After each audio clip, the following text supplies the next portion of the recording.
l'Éternel a préparé cela, a réservé cela pour eux. Mais pourtant, ils vont faire à peine un jour. Et cet héritage va se flétrir. C'est pour te montrer que ce n'est pas sur la terre que le véritable héritage est. Parce que tout ce qui est là sur la terre va se flétrir. Mais que notre héritage est plutôt dans les cieux. Parce que les cieux, en l'occurrence, c'est le lieu le mieux gardé par Dieu. C'est le lieu le mieux protégé par notre Dieu.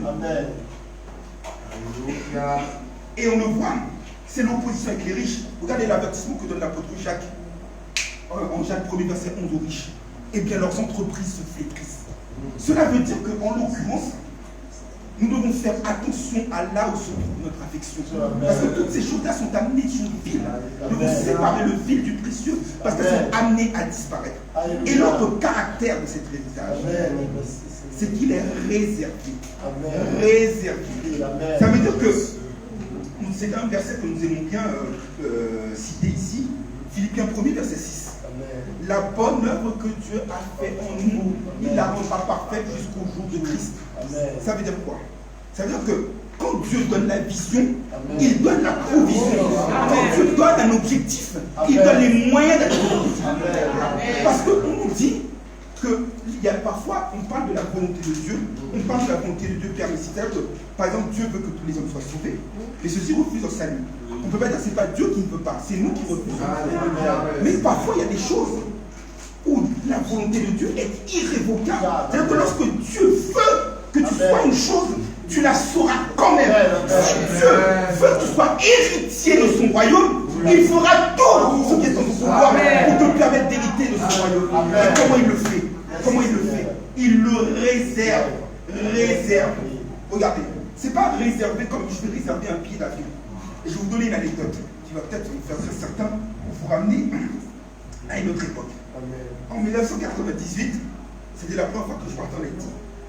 On est parti à l'aller avec la famille, pas de problème. Au retour, on va se présenter à l'aéroport pour faire une réservation, pour faire l'embarquement, etc. Et puis au moment où on se présente à l'aéroport, on dit non, écoutez, madame, monsieur, c'est à mes parents, vous ne pouvez pas partir parce que votre billet a été acheté par une autre personne.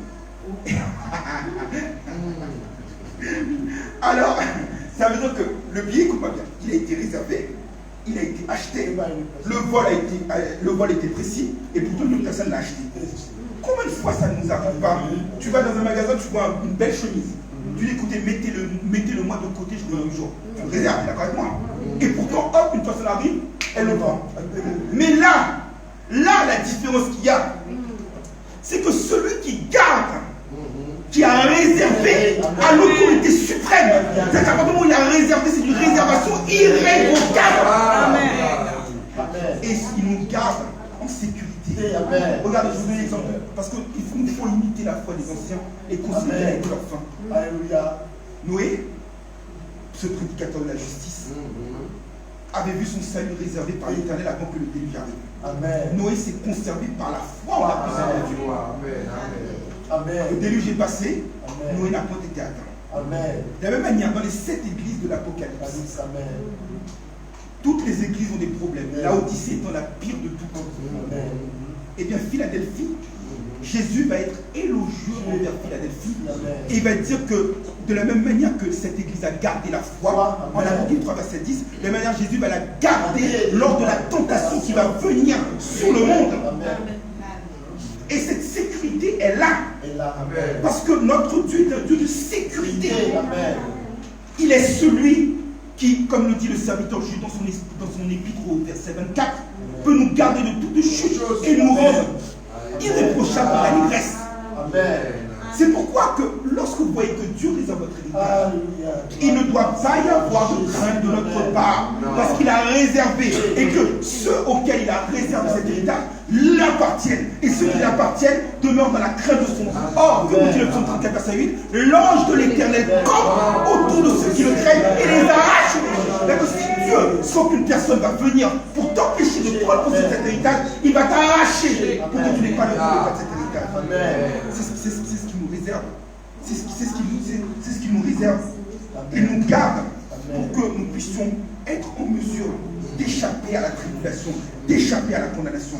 Il l'a fait avec Noé, il l'a fait avec tant et tant d'autres. C'est ce qui veut nous faire faire. Et également, j'avais eu l'occasion de prêcher cela ici même. Il y a de cela bientôt 7 ans. Regardez Colossiens 3, verset 1er à 4. Puisque donc vous êtes ressuscités par la résurrection de Jésus-Christ d'entre les morts, vous êtes ressuscités. Affectionnez-vous aux choses d'en haut, là où Christ est assis à la droite de Dieu. Car vous êtes morts et votre vie est cachée avec Christ en Dieu. Et lorsque Christ, votre vie paraîtra, vous paraîtrez aussi avec lui dans la gloire. Ça veut dire que lorsque le salut va être révélé, après le temps de la colère, après le temps du jugement, lorsque nous allons être amenés à être avec le Seigneur pour toujours dans les airs, parce que nous sommes affectionnés aux choses d'en haut, parce que notre trésor est là-haut, parce que notre vie est cachée avec Christ en Dieu, et que Christ est le premier de la résurrection, nous marchons à sa suite. Dès qu'il apparaîtra, nous paraîtrons avec lui dans la gloire. Et parce que nous avons ces paroles qui sont fortes et efficaces, nous devons voir que cet héritage couvre pas mal de conséquences, et c'est ce qui va faire l'objet de la troisième et dernière partie de notre prédication. La vie du chrétien ressemble un peu à celle du cycliste dans le Tour de France. Notamment lors des épreuves de montagne, il y a des hauts, des montées, il y a des descentes. Le chrétien doit apprendre à être un grimpeur persévérant. Amen. Parce que beaucoup de chrétiens veulent la gloire, veulent l'héritage, mais ne veulent pas l'épreuve qui précède cet héritage. Amen. On dit souvent, on n'a rien sans rien. On ne peut pas avoir l'héritage sans avoir été passé auparavant par la souffrance. Et en réalité, la souffrance est tout, sauf un problème. Pourquoi? Parce que, en réalité, la souffrance est une occasion pour nous de muscler notre foi. Parce que la souffrance, comme il est dit en Jacques 1, verset 2, produit la patience. La patience, c'est un des caractères du fruit de l'esprit, et c'est aussi la marque de la foi du chrétien. Un chrétien qui a la foi est patient dans l'affliction et persévérant dans la prière. Deuxième caractère de la souffrance. La souffrance aussi est une manifestation de la providence divine. Romains 8, verset 28. Toute chose concourt bien de ceux qui aiment Dieu, de ceux qui sont appelés selon son dessein. Souvent les souffrances sont là pour nous permettre d'admirer la grandeur et la gloire de Dieu. Parce que lorsque nous allons bien, nous ne sommes pas enclins à chanter, à louer, à prier. Limite, on est obligé de nous forcer. Mais lorsqu'il y a la souffrance comme une piqûre de rappel, nous sommes tout de suite prêts à chanter, à louer. La souffrance nous rapproche de Dieu. La souffrance nous fait ressembler à Christ. Christ était un homme de douleur habitué à la souffrance, on disait 53. Et comme on le voit en Jean 15, verset 20, s'ils ont persécuté le maître, le serviteur ne peut pas être plus grand que le maître. S'ils ont persécuté le maître, alors nous vous persécuterons aussi. C'est une manière de ressembler à Christ. Un peu comme un vaccin. Dans le vaccin, lorsque nous sommes vaccinés, on est obligé d'injecter un peu de maladie autour de nous pour nous immuniser. De manière que Christ a été immunisé, qu'il était dans le Père, que le Père et lui ne faisaient qu'un, et qu'il était sans fraude, parce qu'il était immunisé contre le péché, et bien nous aussi nous avons besoin d'injecter de la souffrance de Christ en nous comme un vaccin, pour développer les anticorps spirituels nécessaires pour que le péché ne vienne pas nous atteindre. Et enfin, la souffrance aussi, c'est une manière de voir si notre amour pour Christ est inaltérable. Sont ces principautés, sont ces royautés, sont ces choses présentes, sont ces choses à venir. Rien ne doit nous séparer de l'amour de Dieu. Amen. Et un chrétien en réalité éprouvé est un chrétien qui ressemble à Christ. Et que c'est une grâce de souffrir pour Christ. Parce que lorsque nous traversons les épreuves, comme on le voit en 1 Pierre 4, versets 12 et 13, comme une fournaise ardente, c'est l'esprit de gloire qui est. Et parce que nous avons cette perspective, nous savons que les épreuves sont en fin de compte passagères. Qu'elles ne sauraient être dignes d'être comparées à la gloire à venir. Et que les épreuves sont des choses qui sont visibles, que nous voyons, que nous constatons, que nous appréhendons. Eh bien, elles sont passagères parce qu'elles sont visibles. Tandis que les choses invisibles sont quant à elles éternelles. Et parce que nous avons cette perspective céleste, je vous parlais tout à l'heure du col de grimpeur avec une montée et une descente. La montée est difficile. Parce qu'il faut grimper, c'est une épreuve. Mais lorsqu'on descend à vélo, on descend à montagne, c'est un plaisir parce que tout va bien. Et bien regardez, nous c'est la joie. Et la joie c'est le caractère du fruit de l'esprit.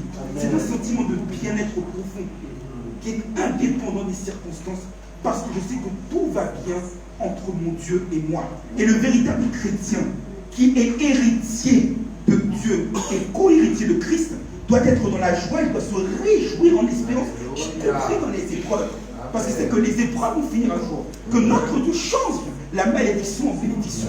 Et que c'est une perspective radieuse qui s'ouvre vers nous. C'est être joyeux. Et même lorsque Christ a prié pour les disciples, il a prié en Jean chapitre 17, verset 13, pour qu'ils soient dans la détresse. Et il avait dit lui-même que selon sa promesse, lorsqu'il reviendra, il changera le deuil en allégresse. Et parce que Dieu a fait de grandes choses pour nous, et la plus belle chose qu'il ait faite pour la vie du chrétien, c'est de le rendre héritier de son royaume. Nous ne pouvons que nous réjouir, sachant que son royaume n'est que la justice, la paix et la joie par le Saint-Esprit, et que donc il n'a aucune raison que les épreuves viennent voler notre joie.